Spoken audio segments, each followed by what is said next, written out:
श्री शिवाय नमस्तुभ्याम, हर हर महादेव, जय महाकाल। कैसे हैं आप सभी लोग। देखिए आज का जो ये वीडियो है ना, आप सभी लोगों के लिए बहुत ही ज़्यादा खास और विशेष होने वाला है।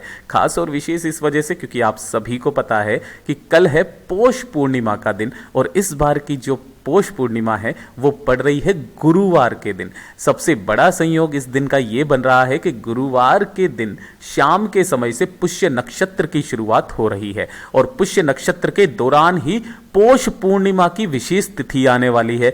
जितनी भी माताएं बहनें परेशान हैं अपने परिवार को लेकर के, अपने बच्चों को लेकर के, उनकी कामनाएं पूरी नहीं हो रही है, तो पूज्य गुरुजी ने बताया कि बड़ी से बड़ी बीमारी, बड़े से बड़े रोग पूर्णिमा की रात्रि को खत्म हो जाते हैं। अगर आपकी कोई कामना, कोई हृदय की बात पूरी नहीं हो रही है ना, तो पूर्णिमा की रात्रि में इस वाले उपाय को कीजिएगा। आपकी जो भी कामना होगी पूरी जरूर होगी। मात्र आपको 1 कटोरी दूध और 1 सफेद फूल से यह उपाय करना है।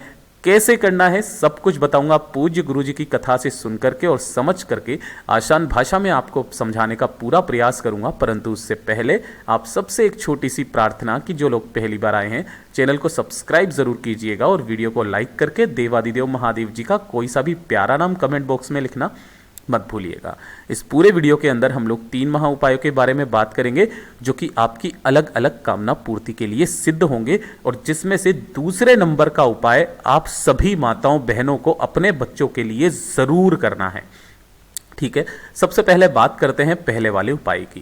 देखिए पहला वाला उपाय, अगर आपकी कोई मनोकामना, कोई हृदय की बात काफी समय से अधूरी है, पूरी नहीं हो रही है, ठीक है। दूसरा, अगर आपका कोई कार्य अटक रहा है, काफी समय से पूरा हो ही नहीं रहा है, काफी प्रयास कर लिया आपने लेकिन वो कार्य सिद्ध नहीं हो रहा है, तो किसी भी कार्य की सिद्धि के लिए, मनोकामना की पूर्ति के लिए, उस कार्य में सफलता प्राप्ति के लिए आपको ये पहला उपाय पूर्णिमा की रात्रि के दिन जरूर करना है।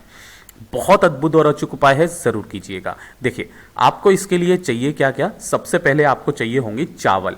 कितने चावल? 7। इन्हें अक्षत भी कहा जाता है क्योंकि जब भी आप इन्हें लोगे तो ये कहीं से भी खंडित टूटे फूटे नहीं होने चाहिए, तो इन्हें अक्षत लेना है आपको 7 चावल के दाने। और इसी के साथ में आपको लेना होगा इत्र। अब देखिए भैया, इत्र जो पूज्य गुरुजी ने कहा कि आपको कोई सा भी इत्र नहीं लेना है, केवल केसर वाला इत्र लेना है। अगर केसर वाला इत्र मिल जाए तो बहुत अच्छी बात है, नहीं मिलता है तो ध्यान से सुनिएगा, आपको 2 से 4 कलियां केसर की लेनी है और इन्हें किसी भी पानी के अंदर, थोड़ा सा 2 से 4 बूंद पानी के अंदर आपको इन्हें भिगो देना है, जिससे कि वो लाल रंग का जल बन जाएगा, केसर वाला जल। ठीक है ना। अब ये जो केसर वाला जल मिला है, आपको इसी के अंदर 7 चावल के दाने डाल देने होंगे, यानी कि आपको 7 जो चावल के दाने लेने हैं वो केसर वाले लेने हैं, केसर में लिपटे हुए। इत्र मिल जाता है तो आप इत्र में लिपट लेना। ठीक है, पहला तो काम ये हो गया। दूसरा, आपको चाहिए होगा 1 सफेद फूल। ध्यान रखना इस वाले उपाय के अंदर केतकी के फूल के अलावा, केतकी का फूल भी सफेद ही होता है लेकिन बीच में से वो कैसा होता है, यहां से पीला पीला सा होता है। ठीक है ना। तो आपको ये वाला केतकी का फूल नहीं लेना है। अगर आप गलती से भी लेते हो ना, 1000 गौ हत्या का पाप लगता है।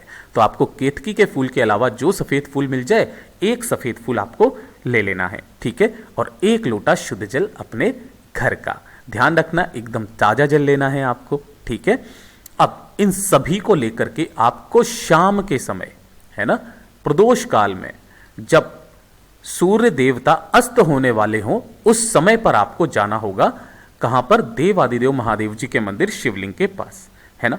यहां पहुंचने के पश्चात उपाय करने का एक खास नियम और तरीका ध्यान से सुनिएगा। इस वाले उपाय में जब भी आप मनोकामना पूर्ति के लिए उपाय करेंगे ना, 1 लोटा शुद्ध जल पहले इस उपाय में नहीं चढ़ाएंगे। आपको क्या करना है, ध्यान से सुनिएगा। जो आपने एक कलश लिया है, ठीक है ना, उस कलश को तो आपको एक तरफ रख देना है और उत्तर दिशा, नॉर्थ डायरेक्शन की तरफ मुंह करके खड़े हो जाना है। जो आपका दाहिना हाथ है, उस दाहिने हाथ के ऊपर आपने जो चावल के दाने केसर वाले इत्र में या केसर वाले जल में डुबोए हुए हैं, उन 7 चावल के दानों को अपने दाहिने हाथ की हथेली में रखना है और 1 सफेद फूल आपको अपनी हथेली में रखना है।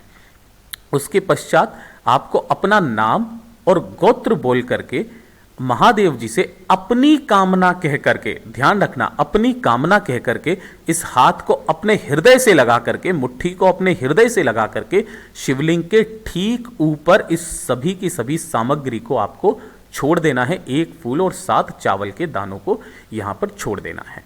छोड़ देने के पश्चात जो आपने 1 लोटा शुद्ध जल लिया है ना, उस 1 लोटा शुद्ध जल से देवादिदेव महादेव जी के शिवलिंग का अभिषेक करेंगे आप। किन महादेव जी के नाम से, ये चीज ध्यान दीजिएगा, चंद्रमौली महादेव के नाम से, है ना, चंद्रमौली महादेव जी के नाम से आपको इस 1 लोटे शुद्ध जल को समर्पित कर देना है। जो भी जल बहता बहता जलाधारी से नीचे की तरफ आएगा, अपने दाहिने हाथ में लेना, दोनों नैनों पर लगा करके अपनी कामना कह लेना। पूज्य गुरुजी ने कहा है, एक पूर्णिमा करके देख लो, अगली पूर्णिमा तक, दूसरी पूर्णिमा तक आने तक आपका वो कार्य सिद्ध हो जाएगा, आपकी कामना पूरी जरूर होगी। अब साथ ही साथ पूज्य गुरुजी ने यह भी कहा कि अगर आपके आसपास मंदिर बहुत ज्यादा दूर है और आपके घर में कहीं पर भी बेल का पेड़ या बेल का पौधा लगा हुआ है ना, तो यही वाला उपाय बेल पेड़ के नीचे भी कर सकते हैं। पार्थिव शिवलिंग बनाने की जरूरत नहीं है। आपको क्या करना है, सिंपली 1 लोटा जो शुद्ध जल लेकर के आए हो ना, उसे साइड में रख देना।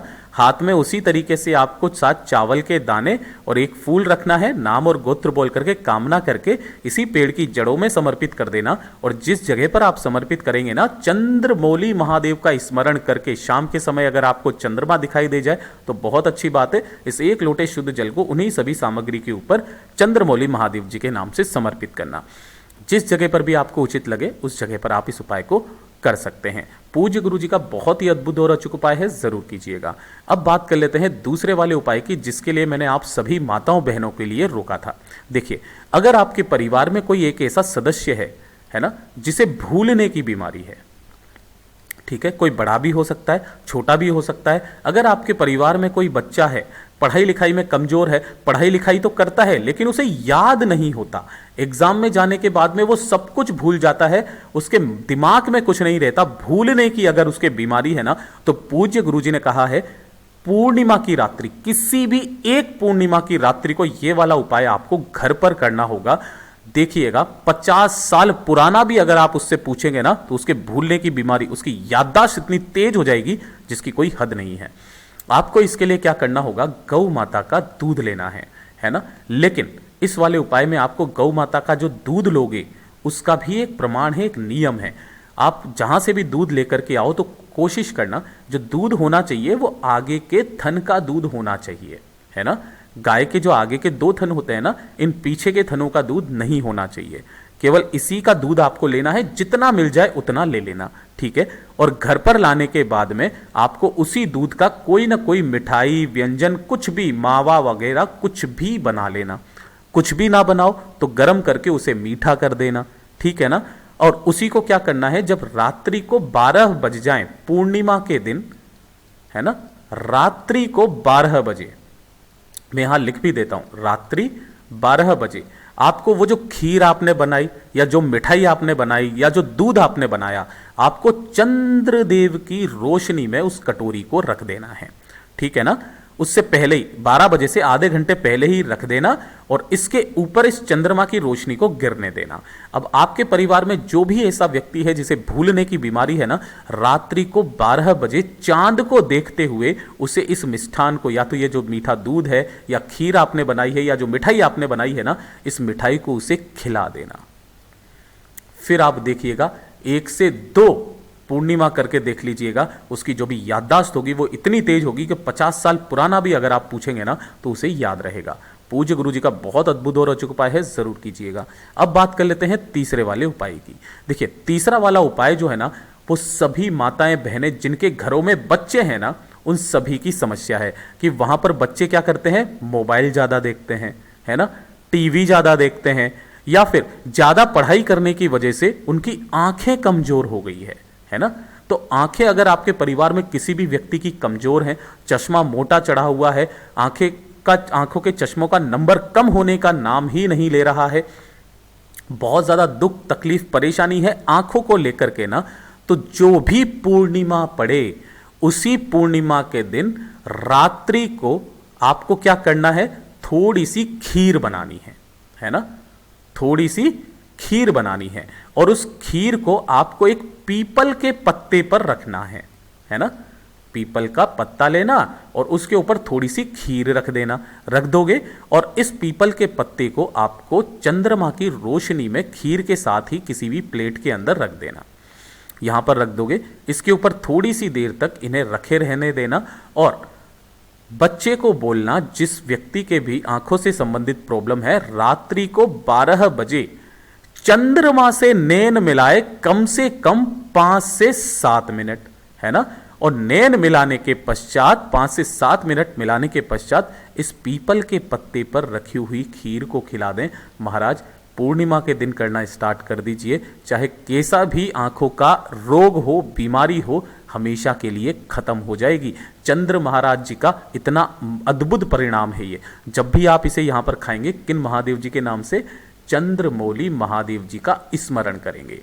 चंद्रमौली महादेव जी का स्मरण करना और फिर देखिएगा कितना असर होता है। पूज्य गुरुजी ने जैसा अपनी कथाओं में बताया वैसा आसान भाषा में आपको बताने का संपूर्ण प्रयास किया। वीडियो अगर पसंद आया हो तो लाइक जरूर करना, साथ ही साथ चैनल को सब्सक्राइब जरूर कीजिएगा। मैं आपसे मिलता हूं अगले वीडियो में, तब तक के लिए ओम नमः शिवाय, जय महाकाल, जय शिव शंकर, श्री शिवाय नमस्तुभ्यं।